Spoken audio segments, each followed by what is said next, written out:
Subscribe करें हमारे YouTube channel साधना gold को और पाएं वीडियो सबसे पहले।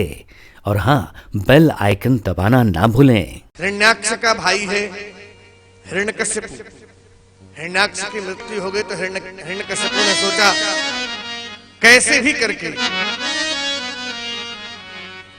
मैं नारायण को नहीं छोड़ूंगा, और नारायण को नहीं छोड़ूंगा इस उद्देश्य से उसने काम किया।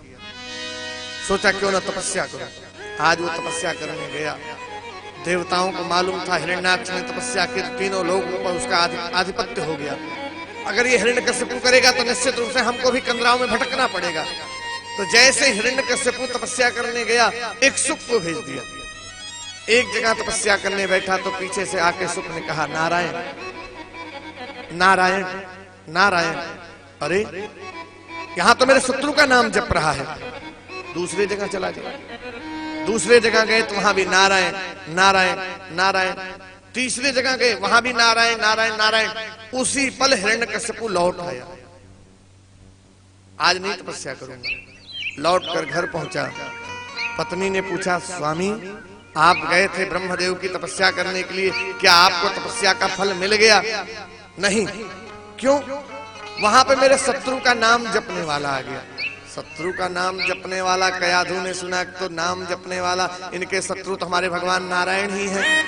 आहा, मगन हो गई कयाधु जी। सुभाग कर अंदर गई जल लाने, और जल लेकर के आई। खड़ी है। क्या बात है, क्यों खड़ी हो, शांत क्यों हो?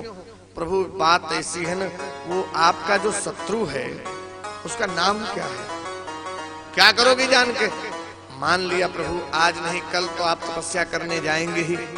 जब आप तपस्या करने जाएंगे तो ऐसे स्थिति में मान लिया आपका शत्रु आ गया घर में, तो हम पहचानेंगे कैसे कि कौन है आपका शत्रु? तो मेरे शत्रु का नाम है नारायण नारायण नारायण। वाह, मगन हो गए। चलो मेरे प्रभु का नाम लिया तो इन्होंने क्रोध में बोला।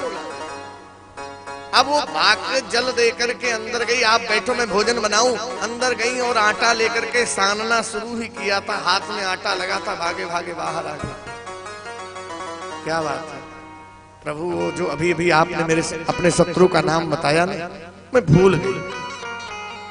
कृपा करके अपने शत्रु का नाम बता दीजिए।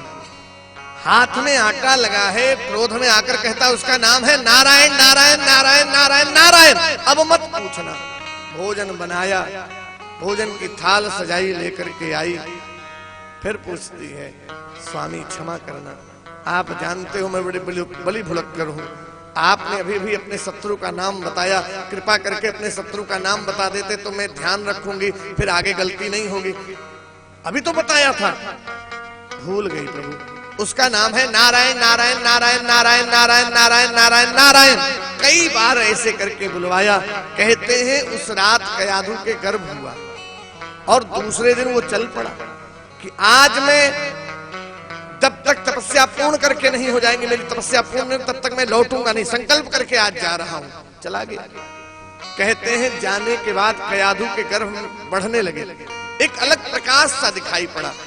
देवराज इंद्र को लगा जब मां अदिति के गर्भ में बालक आए थे उस समय भी तेज आया था, और वो तेज बड़ा प्रकाश कर रहा था। उससे भी बढ़कर के तेज यह दिख रहा है। मुझे तो लगता है हिरण्यकश्यप और हिरण्याक्ष से भी बलवान कोई व्यक्ति आया है। तो क्या करें? क्यों ना गर्भ में ही इस बालक को मार दे। तो गर्भ में ही चार से वो चल पड़े नारद जी। अन्य पुत्र आए, उनको मार दिया। राज्य के और भी राक्षस आए, उनको मारा देवराज इंद्र ने। कयाधु को सोचा पेट में मारना बच्चे को ठीक नहीं, लेकर जाने लगे। जब जन्मेगा तो मार दूंगा। अपने यहां ले जा रहे थे, इतने में संत नारद जी आ गया। कहां ले जा रहे हो? बोले महाराज इसके गर्भ में हमारा शत्रु पल रहा है, अपने शत्रु को हमें मारना है। एक बात कहूं तुमसे, इसके गर्भ में तुम्हारा शत्रु नहीं परमात्मा का लाडला भक्त पल रहा है, इसे नहीं मार सकते। चलो छोड़ो इसे। और संत नारद जी अपने कुटिया में ले आए, और जैसे ही अपने कुटिया में लेकर के आए हैं, कहा बेटी जब तक तेरा पति लौट कर नहीं आ जाता तब तक तू गर्भ को धारण करके रखेगी, तेरा बच्चा संसार में नहीं आएगा। तो ऐसे समय में कयाधु जी करती क्या थी?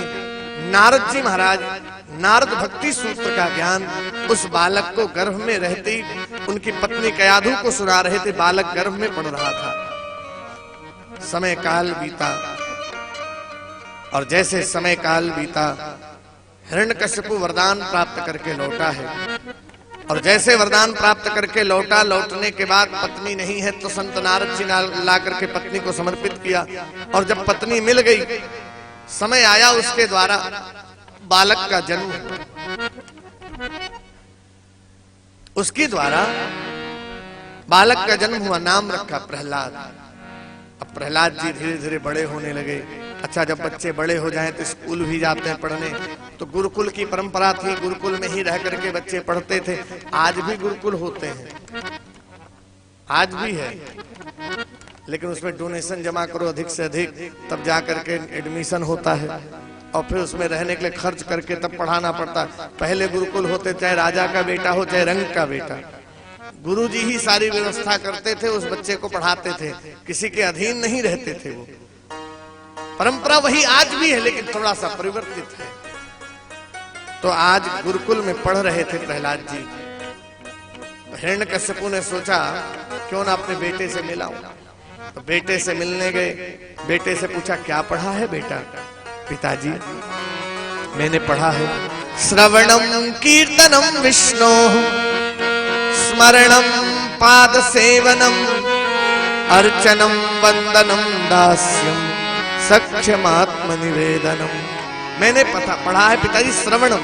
किसका श्रवण हो? बोले भगवान की कथा का श्रवण हो। कीर्तन हो किसका? बोले नारायण का कीर्तन हो। स्मरण हो किसका? बोले नारायण का। अरे अरे अरे, तुमने तो शत्रु का नाम जप कर रहा है। ऐसे नंबर क्या पढ़ाया तुमने इसको? बोले महाराज, हमने तो राक्षसी विद्या पढ़ाई, लेकिन पता नहीं कहां से इसने आपके शत्रु का नाम जपना शुरू कर दिया। बोले ले जाओ इसे। आज हाथी से कुचलवाने का प्रयास हुआ, लेकिन प्रहलाद जी ने नियम नहीं तोड़ा। पहाड़ी से फेंकने का प्रयास हुआ, नियम नहीं तोड़ा। अच्छा, यहाँ पे तो कोई परेशान भी नहीं कर रहा है, कोई डांट भी नहीं रहा है, और फिर भी कथा में लोग बैठ न पावे। जहां प्रहलाद के ऊपर प्रतिबंध पे प्रतिबंध थे, लेकिन प्रहलाद जी नियम को नहीं तोड़ रहे हैं, अपने भजन में लगे हैं। अपने मां के द्वारा ही विष भी पान कराया गया। साल भर बीते, फिर आए, क्या पढ़ा? पिताजी, नारायण ही संसार की श्रेष्ठतम शक्ति है, नारायण के अतिरिक्त संसार में कुछ नहीं है।